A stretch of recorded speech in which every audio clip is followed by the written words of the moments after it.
Hi, I'm Andrew. Welcome to another Keyforge deck reveal. This one that I'm going to go over with you now is Sledgecoyote, the Officer of Protection. Officer in scare quotes because, with Dis and Shadows in there and Brobnar to boot, it's unlikely that this officer is really there to protect you. But we'll see about that. All right, and this deck is Brobnar, Shadows, Dis. We will jump right into it. This one I haven't played in a tournament yet, so very speculative what I say here. All right, starting with Brobnar, Blood Money, very thematic. Here, hold this amber for me. I'll be coming right back for it. When you place the 2 from the common supply on an enemy creature, it works the same as if that had been captured from the pool. So really, it's a gain 2 amber, but you don't get it until you actually kill the creature that you put it on. Coward's End. Coward's End says destroy each undamaged creature, gain 3 chains. Situationally, it can be pretty good. It's not always good, just depends. Tremor. Stun a creature and each of its neighbors, so you stun 3 creatures. That's pretty good. Good board control. All right, and this is where, Coward's End has some trouble with this card. Autocannon. Gain an amber when you play it, and then it'll deal a damage to each creature after it enters play. Creatures do interplay with... There's some interesting interactions with this. So creatures, as they interplay, they do have their armor, right? So if someone plays a creature with armor on, then it's not it's going to burn one of that armor for that turn, but it's not going to actually deal the damage right away. So armor is in effect. Shadow Self works for this. So if you have a Shadow Self on a flank and you put something down next to the Shadow Self, then the Shadow Self will soak up that damage for it. As far as I know, I haven't heard any ruling to contradict that. And then let's see what else. If you play something like an Urchin, my current understanding of how it works is that you play the Urchin, you do the steal effect, and then the Urchin is going to go straight in your bin. It's going to get destroyed right away. So just be aware, there's some interesting interactions here. Again, this is going to reduce the number of targets for Coward's End, too, which can be good or bad depending on the situation. If you're playing against a lot of Sanctum and they're giving you trouble, maybe you want your Brobnar creatures to all have a damage and their Sanctum to be undamaged. I don't know. Okay, 2 Screech Bombs. It's an artifact that has Omni. Sacrifice it, your opponent loses 2. So good, decent amber control way to keep your opponent off a key. And it has Omni, so you can use it not on a Brobnar turn. Can't use it on their turn. But yeah, Screech Bomb can be pretty good if you deploy it in the right moments. All right, Valder, 6 power, and she gets +2 while attacking an enemy creature on the flank, doing 8 damage in that situation. It's pretty good. Bumsy, 5 power, and when you play Bumsy from your hand, your opponent loses 1. A little more amber control there. Fire Spitter, 5 power, 1 armor, and before he fights, he does 1 damage to each enemy creature.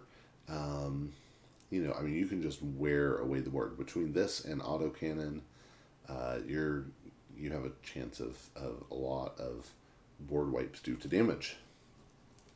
Enemy board wipes, that is. So it's pretty good. Ganger Chieftain, when he plops down on the battlefield, you can ready and fight with his neighbor. So that's pretty good too. Headhunter, 5 power, fight, gain 1.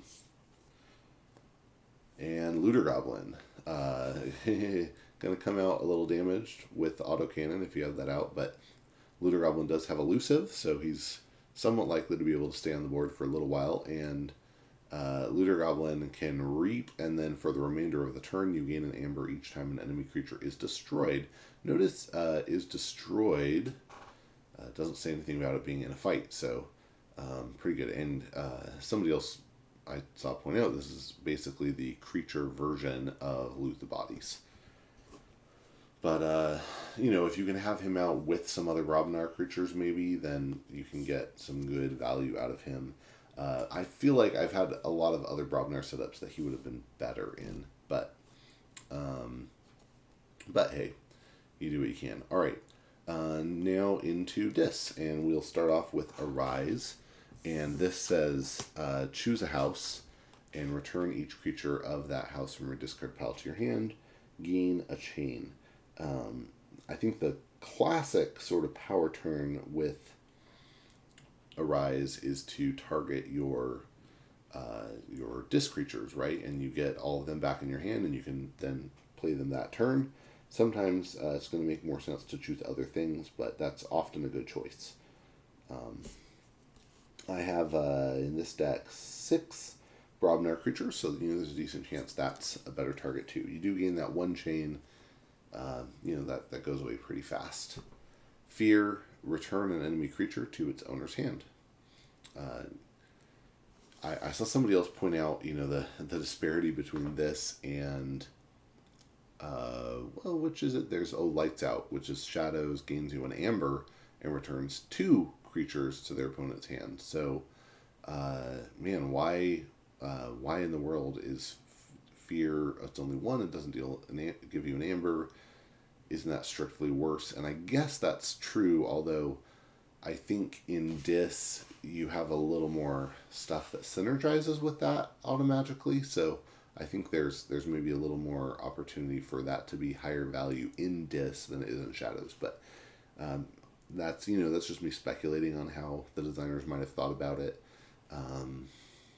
It is definitely on its own a bit weaker than Lights Out, but there could be, again, it could be just that synergy boosts its value.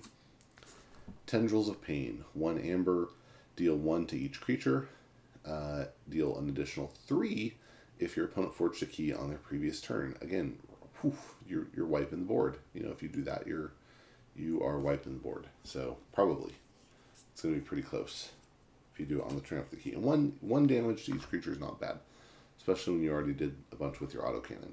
All right, Mind Barb, gain an amber, and your opponent discards a random card from their hand. This is what I mean about that synergy with Fear. If you can shove something back in their hand and then make them discard it, possibly, then that's as good as destroying it. I don't know, I think there's some decent combos there. Pandemonium. 1 amber, and each undamaged creature captures 1 from its opponent.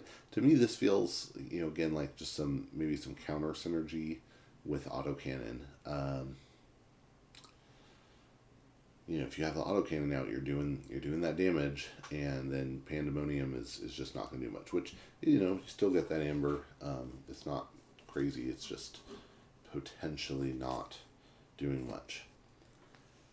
3 Fates. This is a fun card. 1 amber, and you destroy the 3 most powerful creatures.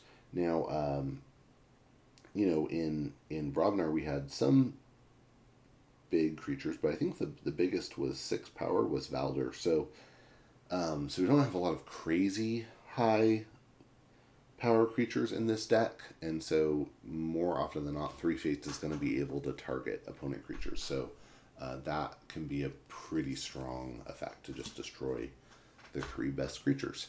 Life Word, it's an artifact. It gains you an amber. You sacrifice it, and your opponent can't play creatures on the next turn. That is pretty good. And it has Omni, so you can use it on a non-dis turn. I've used this like 2 turns in a row to just really stuff up an opponent's hand. That could be pretty cool. And yeah, we have 2 of them. Pit Demon, power 5, action, steal 1. Pretty straightforward stuff there. Schuler, when you play it, if your opponent has 4 or more, you steal 1. Nice little bit of swing there. Stealer of Souls, power 6, and after an enemy creature is destroyed fighting Stealer of Souls, fighting Stealer of Souls. That fighting means whether you fought or whether it is fighting Stealer of Souls. If it gets destroyed, and important to note, this effect only takes place if Stealer of Souls survives the fight. Then you purge that creature and gain 1. So that could be pretty good. Use it on high value targets. And then lastly, for Dis, we have Toxin, which is a 3-power creature that says reap. Your opponent discards a random card from their hand. So this is like a little mind barb every time you reap. And that can be pretty good as well. You know, if I see an opponent put a Toxin on the board, it's probably going to be pretty high value for me to make sure I kill it fast. All right, on to Shadows. Bait and switch. Yay! That means this is going to be at least a somewhat decent deck. Yeah. You keep stealing until you're even or until you have one more than them. Very good right after you steal. Or right after you forge, rather. And then we have 2 copies of a Nerve Blast, which says steal an amber, and if you do, deal 2 damage to a creature. Poison Wave, gain an amber and deal 2 damage to each creature. Again, you know, pair this with Autocannon, you're going to be doing a lot of board wipes. Evasion Sigil, gain an amber, and before a creature fights, this is, in my opinion, this is just one of the most confusing single cards in the deck. In other words, the confusion for this stems not so much from the interactions, but just from the card itself. So if Evasion Sigil is out, it's going to apply to both sides, and before a creature fights, discard the top card of its controller's deck. So if I have a creature fighting, I'm going to discard the top card of my deck. If the discarded card is of the active house, exhaust that creature with no effect. Now, I don't think this ever mattered. No, it hasn't. But I was thinking it's said of the same house as that creature, but no, if it's of the active house. So if you're on a Brobnar turn and you try to fight with a Brobnar creature, you draw Brobnar, it's gonna fail to fight. There's gonna be no effect. If you use Relentless Assault on, and try to fight with your Sanctum creatures, let's say, Evasion Sigil is going to key off of whether you draw Brobnar still, because Brobnar is the active house. So it's the active house that matters. And in any case, just keep track of that. So now my current understanding of how this works with a card like Fire Spitter, which has before fight, deal 1 to each enemy creature. The way I understand that that says before fight, and Evasion Sigil also says before a creature fights. So that means that I, the active player, the one making my creature fight, I get to decide which resolves first. If I chose to have the Evasion Sigil resolve first, then if the fight fizzled, if I had to exhaust the creature with no effect would say, don't do any damage. But if I choose to do the before fight, deal 1 damage, if I choose to resolve that first, then that's going to happen. And then if the Evasion Sigil, if I do draw, let's say, a Brobnar card, or discard a Brobnar card, rather, then I'm going to just not do the rest of the fight, but that 1 damage still happens. So it is up to the active player. Most of the time, you're probably going to want to choose to have those before fight effects go off, but it is actually up to you as the active player. And if the fight does fail with no effect, then you would not do any fight effects either. Those would also not happen. And this is me interpreting based off of the recent FFG video where they gave more clarity about how anger works with stunned cards. But I believe that if you were to try to fight with a stunned creature in order to remove its stun, which, again, maybe you're on a Brobnar turn and you have a Shadows creature that's stunned, you decide to use anger to try to unstun it, it's going to remove the stun instead of fighting, and that is going to replace the fight effect before Evasion Sigil ever gets read. So it would work just fine, and there'd be no discarding happening there. All right. So anyway, just a little bit of a complicated card, hopefully, and easy to forget too. So just make sure if you play it that you are on the ball about making sure that it is used every time somebody tries to fight. Okay, on to other things. Seeker Needle, artifact, deal 1 damage to a creature. If this damage destroys that creature, you gain 1. Probably made a little stronger by autocannon, because you can hit those 2 strength creatures.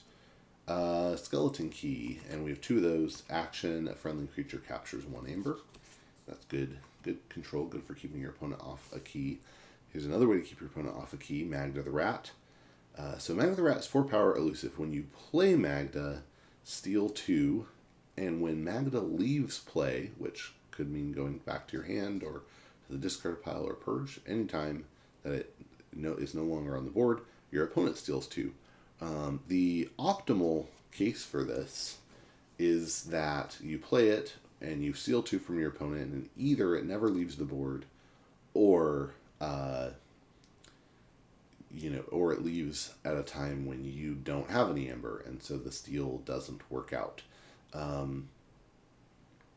The worst case scenario is that you play it when your opponent has no amber, and it leaves play when you do have amber, and it nets your opponent stealing 2 from you.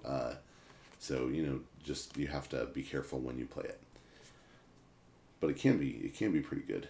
All right, Nexus. It's sort of like capture, except you can actually use that amber while it's there. Nexus, power 3, elusive, and when Nexus reaps, you use an opponent's artifact as if it were yours. It can be super good. That's fun, and just can lead to some fun reactions where you say, haha, you don't get to do what you thought you could do. People are worried about some of these possible infinite combos that involve Nepenthe Seed. If you have a Nexus on the table and your opponent plays a Nepenthe Seed, you can just take a Shadow's turn and sacrifice their Nepenthe Seed, and okay, you're not Untamed, you don't get to play Untamed, but you burned it, you don't have to worry about it. Silvertooth, it's just good in general. You can heal if they have Hallowed Blast or whatever. All right, Silvertooth, power 2, it enters play ready. That can be good. There's nothing in this deck that really combos with it great, so it's not as good as I've seen it be in other situations, but it's still pretty good. And lastly, Urchin, who is elusive and steals 1 when it comes into play, and has 1 power. So that's it. That's Sledgecoyote, the Officer of Protection. The biggest problem I have with this deck is just that it doesn't have a lot of creatures. It has a total of, I believe, 14 creatures, which just isn't that much. And with some things in here that want creatures in order to work well, things like Pandemonium and Arise, in my opinion, this is just a little low on the power curve because it wants to have creatures and it just doesn't have them, and generally creatures are good anyway. So I think this isn't a really fantastic deck, but I've had some fun with it. It's definitely not terrible, and there you go, Sledgecoyote. And well, I hope you enjoyed the video and that you keep forging.